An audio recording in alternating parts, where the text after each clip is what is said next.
Good evening everyone. आज मैं economics का एक आगे का चैप्टर लेके आया हूँ। ठीक है, बैंकिंग के बारे में हमने काफ़ी कुछ देखा, आज हम उससे आगे चर्चा करेंगे। उसके बाद आता है प्राइमरी सेक्टर लैंडिंग। ठीक है, प्राथमिक क्षेत्र उधार। तो ये क्या होता है? वंचित वर्ग के वित्तीय समावेशन हेतु PSL जो प्राइमरी सेक्टर लैंडिंग है की व्यवस्था की जाती है। ठीक है, इसके तहत सामान्य बैंकों को अपनी कुल ऋण योग्य राशि का 40% कृषि, पशुपालन, मत्स्य पालन, शिक्षा, MSME, SC ST, फीमेल आदि को ऋण के रूप में देना होता है। प्राइमरी सेक्टर लैंडिंग को हम ये कह सकते हैं कि जो वंचित वर्ग है, ठीक है, उनको वित्तीय समावेशन हेतु PSL की हेल्प ली जाती है। ठीक है, और 40% कृषि, पशुपालन, SC ST, MSME, शिक्षा और में अपन को बैंकों को देना ज़रूरी होता है। ठीक है, सार्वजनिक बैंकों को 40% देना होता है, निजी को 40% और विदेशी को 40%। अब ये कह सकते हैं ओवरऑल सभी सेक्टर के बैंकों को 40% देना ही पड़ता है उधार। ठीक है, इसके अलावा 20 से कम शाखा वाले विदेशी बैंकों को 32% उधार देना पड़ेगा। जो लोकल एरिया बैंक है 40% रहता है उनका।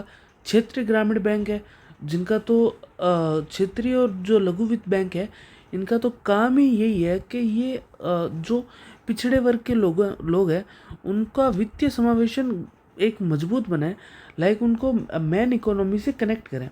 ठीक है, तो उसी अकॉर्डिंग इसमें 75% रहेंगे। ठीक है, इसके अलावा अपन फिर इसमें आगे देखते हैं। 1 मिनट दीजिएगा। पेमेंट बैंक PSL में योगदान नहीं देता क्योंकि पेमेंट ऋण देता ही नहीं है। तो ये बात ध्यान में रखना, जो पेमेंट बैंक होते हैं वो PSL में योगदान नहीं देते। क्यों? क्योंकि वह ऋण देते ही नहीं है।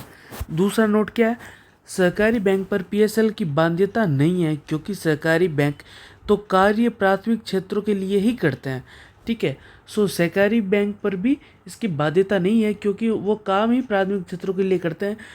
वीकर सेक्शन हो गया SC ST वुमेन 10%, कृषि 10%, लघु एवं सीमांत किसान 8%, सूक्ष्म उद्योग 7.5%, सभी PSL श्रेणी 4.5%, मतलब 40% हो गया।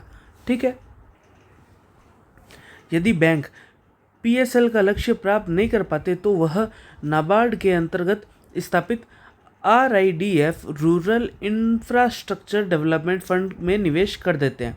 ठीक है, ये फंड होता है जो ग्रामीण क्षेत्रों में इंफ्रास्ट्रक्चर डेवलपमेंट करने के लिए यूज़ में लिया जाता है। अगर आपके पास कुछ फंड बचा है तो आप इनको दे दीजिए, ये उस फंड का ज़्यादा बेहतर यूज़ कर पाएंगे।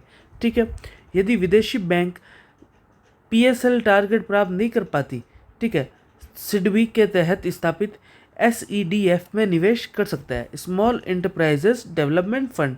ठीक है, तो ये देखिए, यदि बैंक PSL का लक्ष्य प्राप्त नहीं कर पाते तो वो नाबार्ड के अंतर्गत RIDF में निवेश कर सकते हैं, और विदेशी बैंक अगर ये टारगेट अचीव नहीं कर पाए तो सिडबी के तहत स्थापित SEDF में निवेश कर सकते हैं। इसके बाद अपन देखते हैं वित्तीय समावेशन। इसमें सबसे पहले आता है PM जन धन योजना। 28 अगस्त 2014 को प्रारंभ हुई। उद्देश्य क्या था? वित्तीय समावेशन। ठीक है, इसके तहत जीरो बैलेंस अकाउंट खोले गए थे। आपको याद होगा काफ़ी भारी मात्रा में लोगों ने ये अकाउंट खुलवाए थे। ठीक है, इसके अलावा इसमें मेरा खाता भाग्य विधाता, ये इसकी टैगलाइन थी। मेरा खाता भाग्य विधाता इसकी टैगलाइन थी। इसका लक्ष्य क्या था? 1 वर्ष में 1 करोड़ अकाउंट खोलना, लेकिन अचीवमेंट क्या थी इनकी? 1 दिन में ही 1.2 करोड़ खाते खोल दिए। ठीक है, खाता धारक को 1 लाख का दुर्घटना बीमा और वर्तमान में 2 लाख का वो हो गया है। 25 जनवरी 2015 तक खाता खुलवाने वालों को अतिरिक्त 30,000 का जीवन बीमा भी दिया गया। ठीक है, बीमा योजनाओं का लाभ प्राप्त करने हेतु 45 दिनों में खाते में एक लेन देन आवश्यक है अकाउंट एक्टिव रखने के लिए। ठीक है, इन खातों में प्रारंभ में 5,000 ओवरड्राफ्ट की सुविधा थी जो वर्तमान में 10,000 कर दी गई है। ठीक है, इसके अलावा अपन फिर आगे बढ़, इसके तहत रुपए डेबिट कार्ड जारी किया जाता है। ठीक है, इसके अलावा दूसरा आता है अटल पेंशन योजना 2015 में चालू हुई। आयु पात्रता क्या है? 18 से 40 वर्ष। मिनिमम 20 वर्ष का निवेश करना होता है। पेंशन 60 वर्ष की आयु पर प्रारंभ होगी। उद्देश्य क्या है? असंगठित क्षेत्र में काम करने वाले लोगों को सामाजिक आर्थिक सुरक्षा सुनिश्चित करना। इसमें पेंशन की रकम व्यक्ति द्वारा किए गए निवेश की राशि तथा अवधि पर निर्भर करती है। लाइक पेंशन मिनिमम 1000 और मैक्सिमम 5000। पीएम व्यय वंदना योजना 2017 में आई। वरिष्ठ नागरिकों के लिए पेंशन योजना थी। आयु पात्रता 60 वर्ष।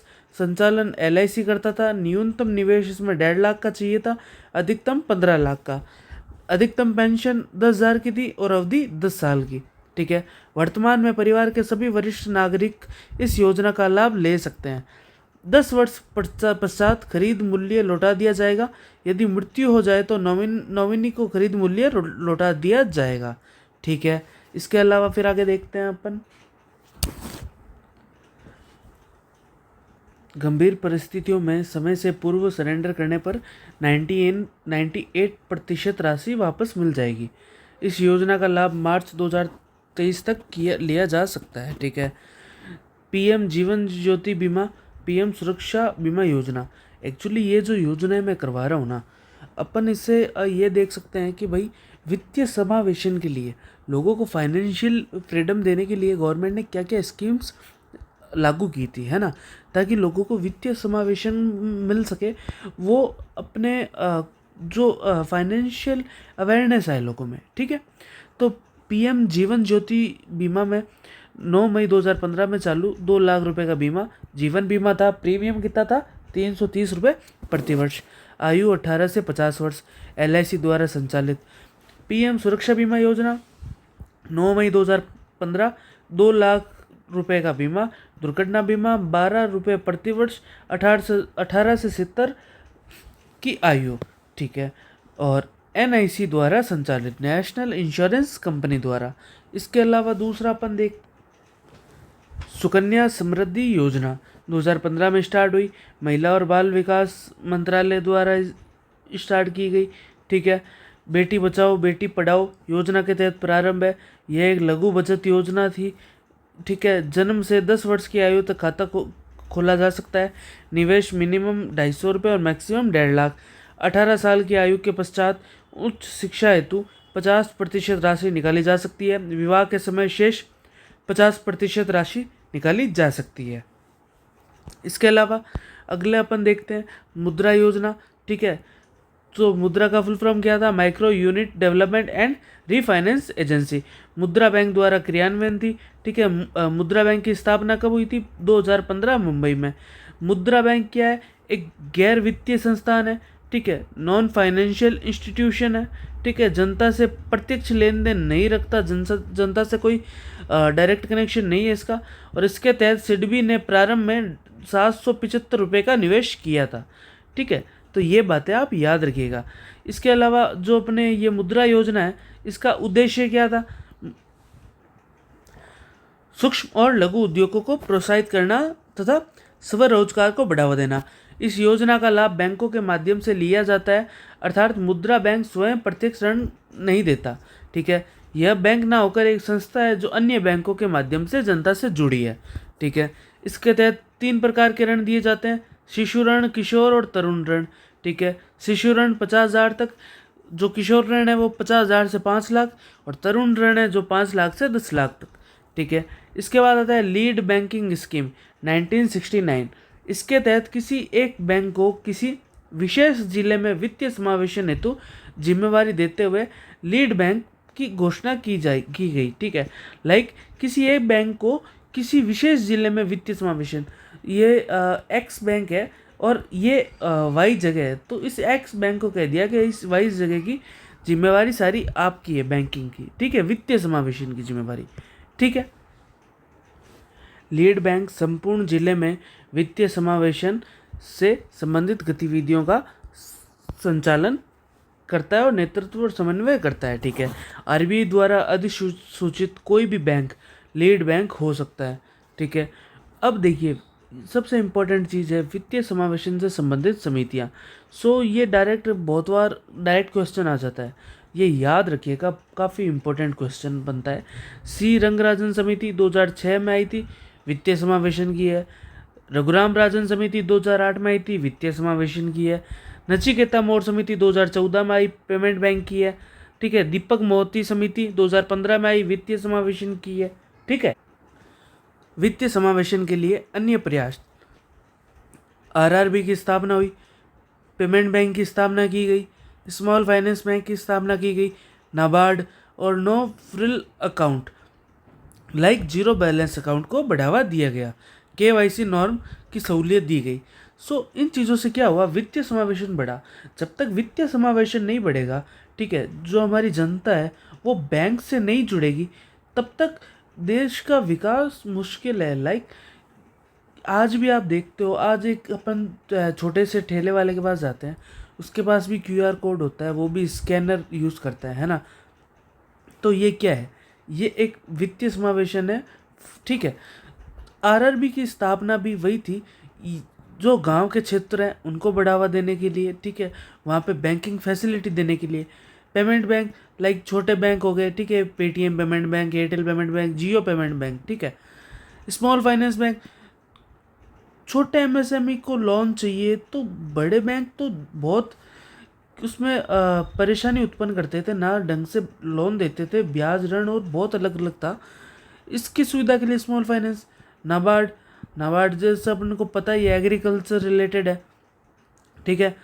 जीरो बैलेंस, पहले अपने अकाउंट में जब अपन एक अमाउंट मेंटेन नहीं करते थे, अपना अकाउंट बैन होता था, ऑब्वियसली बात है, होता था।